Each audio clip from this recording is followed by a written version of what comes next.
Hey everyone, welcome back to another video.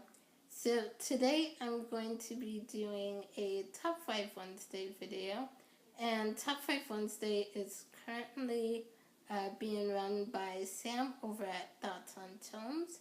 So I'll leave a link to her channel down below, as well as the Goodreads group for the Top 5 Wednesday topics. I'll leave it in the link down below.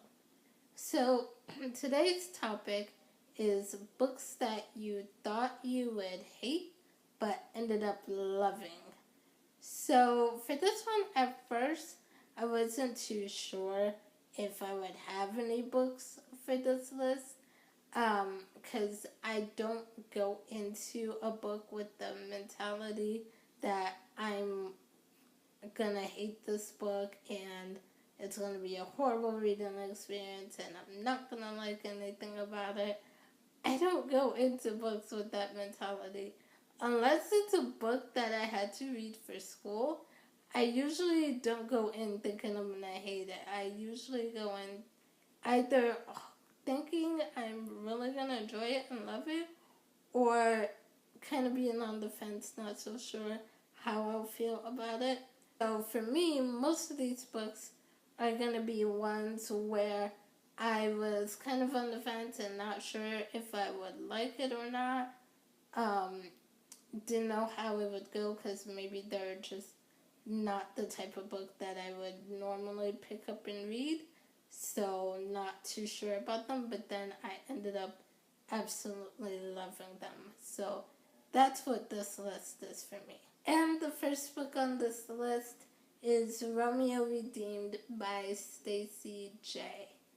Now, this one is a companion to Juliet Immortal, and I loved Juliet Immortal when I read it. This is a Romeo and Juliet retelling, a modern-day retelling of Romeo and Juliet, but with a twist. And I really enjoyed these stories. I loved Juliet Immortal, but when I read that book, I hated Romeo's character. I could not stand his character at all in the first book. And so when I got to the next one, the companion, Romeo Redeemed, I wasn't sure about this one because I hated Romeo in the first book. So I was like, I don't know, a whole book just about Romeo. Juliet's not even in this. Just we're focused and centered on Romeo. I don't know how I'm going to feel about this. But I ended up loving it so much. I actually like it a little bit more than Juliet Immortal. And maybe that's because it also has one of my favorite tropes included. It's kind of got two of my favorite tropes included. It's got the redeemable villain. So I do like, that is a trope that I do like. So it's got the redeemable villain and it's got hate to love. So I really enjoyed those tropes, and so I really enjoyed this book. Romeo definitely redeemed himself for me in this book, and I loved it so much more than I thought I would. The next book, this is a series, a trilogy, and that is the Something Strange and Deadly series by Susan Dennard. And this series is actually about zombies. Now, I'm not big into zombies. I don't read zombie books really. I think this is probably the only zombie book / series that I've ever read. I've only watched maybe 2 or 3 zombie movies. Don't even watch the shows. I'm not into The Walking Dead or iZombie or whatever. Zombies are just not my thing. And so I wasn't sure reading this how I would feel about it. But I did end up loving it way more than I thought I would. I really enjoyed this series. I gave like the first book a 4 stars, and then the second book 3.5 stars, and then the third book a 4 stars. So I really enjoyed this series way more than I thought I would. And I've heard a lot of great things about Susan Dennard, but I haven't really heard much about this series. I think this was her first series, maybe, I'm not sure. But I haven't really heard much about her Something Strange and Deadly series. Like, whenever I hear Susan Dennard on BookTube, it's about her Truth Witch series, which I need to read because I hear so many good things about it. And since I loved this series, I'm thinking I'll probably love Truth Witch as well. So I need to get on that, but I'm surprised this hasn't been talked about more. I definitely think this is one of those underhyped series, and I really enjoyed it. Like I said, way more than I thought I would. The next book that I'm going to talk about is called Red by Allison Sherry, and this is a YA contemporary book, which I don't read much YA contemporary books, and this was the first contemporary book that I picked up since high school. So I read it back in 2013. So it had been like 5 years since I finished high school, and I hadn't really read any contemporary books at that time. I used to read more contemporary in high school, but of course my reading taste changed, and I don't read much contemporary anymore. And so back in 2013, I thought, you know what, I want to expand my reading some more and get out of my comfort zone of fantasy and go back to reading some more contemporary books. So Red was the first book that I picked up when I decided to go back to reading some contemporary books. And I'm so glad this was the first contemporary book I picked up, because, man, I loved this book. It took me by surprise. I enjoyed it way more than I thought. And it's about this small town where there's this huge high importance placed on redheads.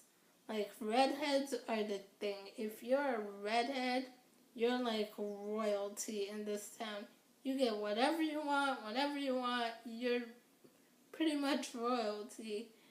And so the redheads are kind of treated as super special, high importance, and everyone else is kind of like, yeah, whatever, you're here. You know, you're around, whatever. But our main character is a fake redhead. So she has this perfect life. She has the perfect boyfriend, great friends. She's popular. She's in the town's pageant. She's got everything going for her, except her one secret is she's not actually a redhead. She dyes her hair red. And one day she gets a note from someone that basically says, I know your secret. And she is freaked out and flipping out because she doesn't want it to get out in town that she's not really a redhead and she's this fake. And if the whole town found out, you know, basically her life is ruined, blah, blah, blah. So I thought this was a really interesting concept. I had a lot of fun with this book. It was funny. It was fun. I really enjoyed some of the characters. Some of the characters got on my nerves. Like, about half the characters I wanted to smack, and then the other half I just wanted to hug because I loved them so much. So I really enjoyed the characters in this.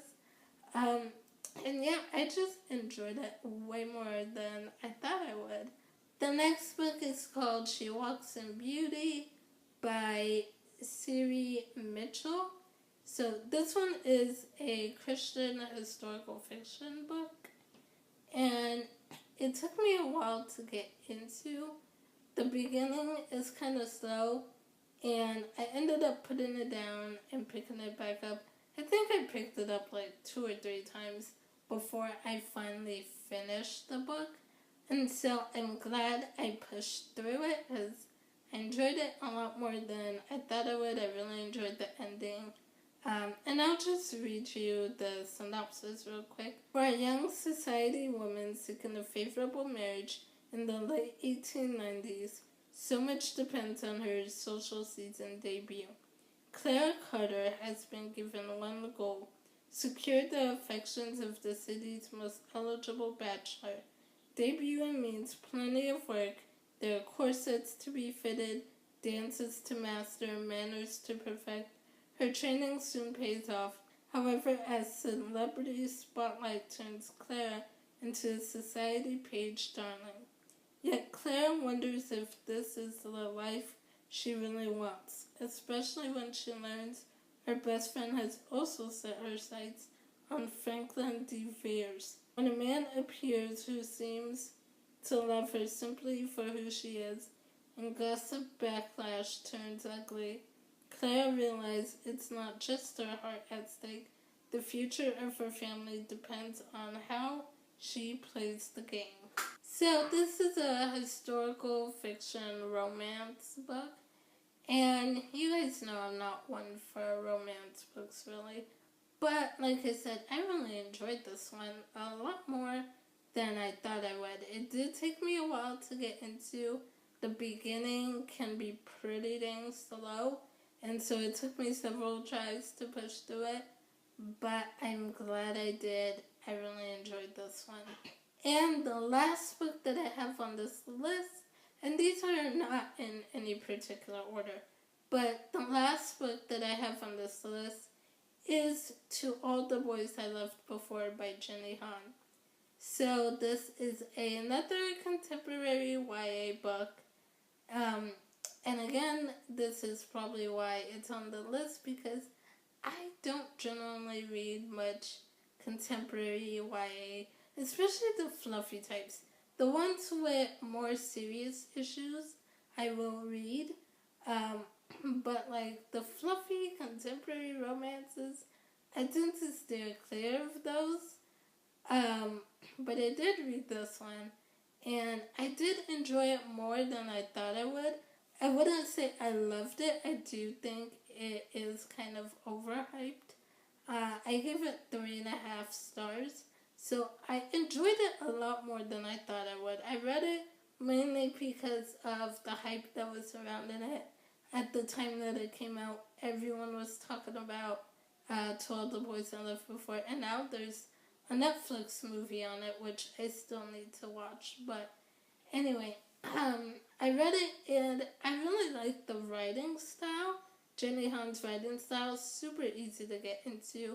Super quick read, and so I liked it more than I thought I would, but I wouldn't say I absolutely loved it. So that's pretty much it. Those are the books that I wasn't quite sure I would like, but end up loving or enjoying more than I thought I would. I tend to have more books on the opposite spectrum. So I'm waiting for a top 5 Wednesday where it's like books you, and maybe they've done it before and I missed it, I don't know, I don't remember, but like books you thought you would absolutely love and ended up being a huge disappointment. Because I have a lot of books on that spectrum, but not so much books that I thought I would hate but end up loving. So this was interesting, but it was fun to kind of think back through the books that I've read and see which ones ended up surprising me and what I enjoyed more than I thought I would. So that's it for this video. Let me know in the comments below books that maybe you thought you might not have liked but ended up loving or enjoying them way more than you thought you would. And I will see you guys soon with another video. Bye!